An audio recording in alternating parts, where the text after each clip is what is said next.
This episode has been brought to you from the DGMS Studios, home of Don't Get Me Started, Lethal and Money Live and Surftown. Found at Spotify, Amazon, Apple Music and wherever you listen to your podcast. Welcome to Keith and Lee's Great Noosa Coffee Odyssey, the podcast where we don't just sip coffee, we savour every moment. Today we're diving into the heart of Noosa's coffee scene, exploring cosy corners from local gems to trendy cafes that will make your taste buds sing. Whether you're a cappuccino connoisseur or a latte lover, grab your coffee cup, settle in and join us as we sip our way through the best coffee shops around. Hi, I'm Keith, and so glad you can join Lee and I as we sip and savour our way through Noosa's vibrant coffee scene. We're not coffee connoisseurs, but we absolutely love and enjoy every cup we encounter. And I'm Lee. In our latest episode, we'll take you behind the scenes of our favourite local cafes, sharing stories, laughs, and of course, our honest reviews. Perfect for all coffee lovers who appreciate good brews without the pretentiousness. I hope you enjoy this episode. It's a pleasure for me today to sit down with Laura McAsey, who is one of the owners and baristas at the Junction Coffee shop, which is found on the corner of Sunshine Beach Road and Noosa Drive. For those of you who are familiar with that roundabout, it's opposite the Four Pines pub on the corner and Nomad's Backpackers.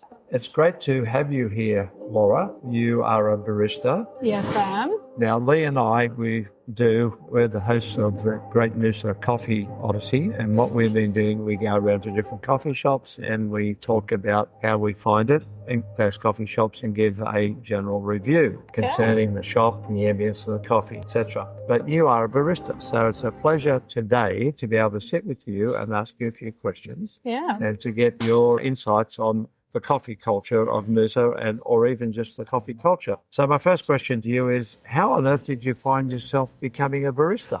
Well, when I was probably still a teenager, I worked at a little coffee shop, always enjoyed it, bit of fun. And then I've been overseas travelling, came back home to Australia, and my family said to me, basically, we've bought a coffee shop. How would you like to come work here? And I thought, brilliant, fits the Noosa lifestyle, get up early, get time off for the beach in the afternoon, and just general vibe of the coffee shop's quite nice. So it's a job that you enjoy?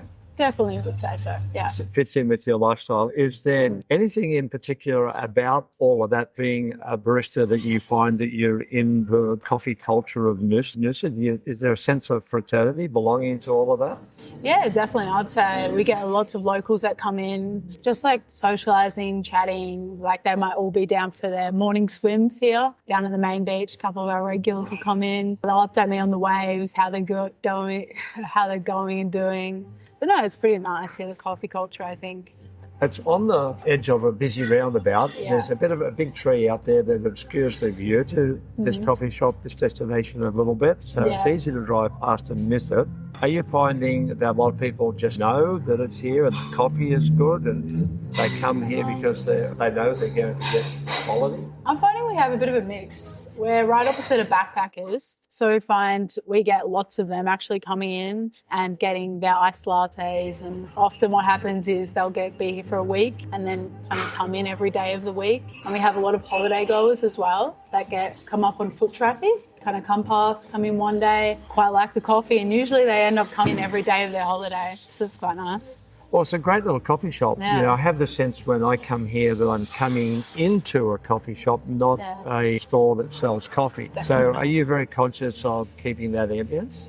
Yeah, we are. We try to kind of open up the space, just try and make it a nice spot to sit down, really. People want to feel invited into a coffee shop, so I guess that's what we're trying to make.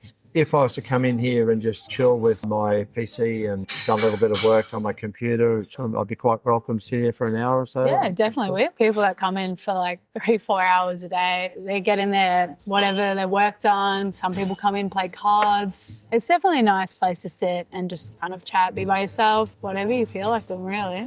cards. I'm a bit surprised about that. Really? Yeah. I thought, people want to move on pretty quickly. But then again, I guess if they're feeling at home and welcome here, why not? That says a lot about your coffee shops. Yeah, especially when the rain starts. All of a sudden, inside fills up really fast. Even the tables outside, everyone's kind of want to get away in the coffee shop. Nice spot to do so. Now, Laura, you are our guest barista on this episode. Yes. So next question for me regarding that is, what makes a good barista? What makes a good barista? I guess somebody that has to actually enjoy making coffee. I think you have to find a bit of fun in making your latte art. And just kind of like waking up early. It might be a little hard to get really into being a barista if you despise the mornings completely. But I guess just as long as you like put the time and effort into trying to make a good coffee. And then also just keeping everything clean, keeping everything consistent as well is something I find you always want to maintain. Yeah. So you're telling me it's not only just the physical steps of actually making a cup of coffee, you have to put attitude and feeling into it. Oh, I think so. If you want to enjoy the work, I would say. What would make a good coffee? What would make a good coffee? Maybe you've got some lovely roasted beans. You also have a nice pour time. You've got some milk that's been steamed properly to the right temperature, and then a nice pour handed to you with a smile. I feel like I'd be pretty happy with that coffee.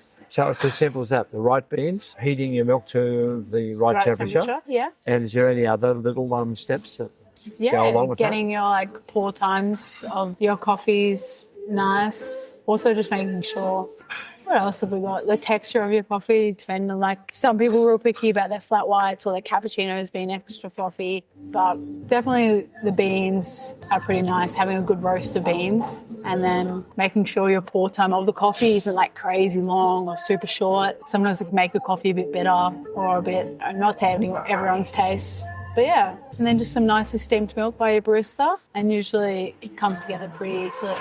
So clean machine's important, obviously. I think so, very. If not, it becomes what, bitter or? A good machine is more for me and making it, so I don't end up in a complete kerfuffle and where am I going, what am I doing? If you didn't want to make your coffee nice and bitter, it was more like the pour time. So if get my shot, I put it in my little grinder, poured it, and then I put it into the machine. And then if my pouring time is, say, for a double espresso, it's 15 or 10 seconds, it's going to be very bitter, not very nice, kind of or longer. When you say your pouring time, explain that to me, please. That is when we put our machine in and we press the little button that says double espresso or double ristretto. We use ristrettos for the smalls, double espressos for large. That is basically just the hot water pouring through the coffee shot. And so if that takes a really long time, a really short time, sometimes it can change flavour a bit. Really? As simple as that? Yeah. So according to whichever one, flat white, cappuccino, espresso, whatever, that pouring time is important. Yeah. For all of those drinks, they're all the same. The only difference really in the cappuccino to a flat white would be the milk. How important is the water? The water in the machine, I would say all coffee machines are quite similar because it's boiled water and it is filtered through the coffee machine. If that wasn't cleaned though, I could definitely see how that could be some issues. So would you use water that's been filtered? Well, the water automatically comes through the coffee machine. So you can use any water? Yeah, it's already once coffee machine's plugged into the shop, it kind of is attached to the water the same way a tap would be attached. But when it goes through the coffee machine, it is filtered. If I was somebody who was unfamiliar with coffee, somebody was trying to talk me into drinking, what would you say I'd have to look for when I was drinking my first cup?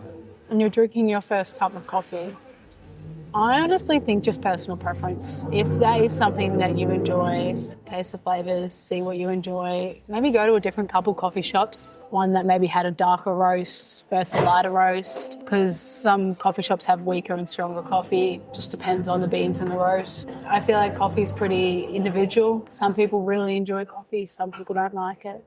What would you say is the reason why Australians are so obsessed with coffee? I mean, even in this small, medium coastal town that we're in here, there's got to be at least 40 places where you can go and get your coffee. Yeah, I know, and they're all just about full all the time as well. I would want to say maybe a bit of a bandwagon. Everyone wants to jump on it a bit, but also it's a pretty nice bandwagon to jump on. So I feel like everyone has a bit of a caffeine addiction. And why not spend that money on a nice cup of coffee that's had some quality and time put into it. I don't know, I think it's quite nice, and everyone loves getting up, coming to the coffee shop, saying g'day to their mates. I think it's kind of everything that comes with it. You talk about the beans that you use. Are they Yeah. mainly imported from overseas or Australia? I'm actually unsure. We get them from the Noosa Roastery. A guy called Andrew owns that one. I'm not sure if he does get them imported or here. Have you ever had somebody who's quite snobbish about coffee and they have a little sip and come up to the counter and have, say, pass a criticism or a complaint? Not really, actually. We've been quite lucky. We've definitely had a couple people that when they order, they're very particular about their coffee. But I find some people that you might call like snobbish or picky, they often know to be picky when they order. So I guess as like a barista, you can kind of pick it up when somebody's, oh, can I get that extra hot but not too hot? Or like, can I make sure my flat white's extra flat? People usually give you kind of their little steps and what they like. And you kind of hear it and think, okay. Well, that's an interesting comment there because a flat white, cappuccino, what makes a flat white? Is that the amount of milk, the amount of froth at the top? Yeah, it's literally just the amount of foam. So you know how much to put on there? Yeah, it's like 0.08 to 1 centimetre of foam, and then the latte is like 1 centimetre, 0.2 to 1.2, sorry. And then it's like 1.2 to 1.4 of for a cappuccino. So for the average coffee drinker, a latte or a flat white, they basically wouldn't be able to tell the difference? Yeah, honestly, sometimes I can't even tell the difference. So it's only a fine line that we've got there. Definitely. Well, Laura, look, it's just been great to chat with you. Noosa's got a very vibrant coffee culture. It's nice. Your coffee shop here is a great place. It's very warm. It's very welcoming. It's been very interesting to talk with you. So thanks very much for giving me your time to speak with us on Keith and Lee's Great Noosa Coffee Odyssey. Thank you. Thank you very much. Pleasure having you.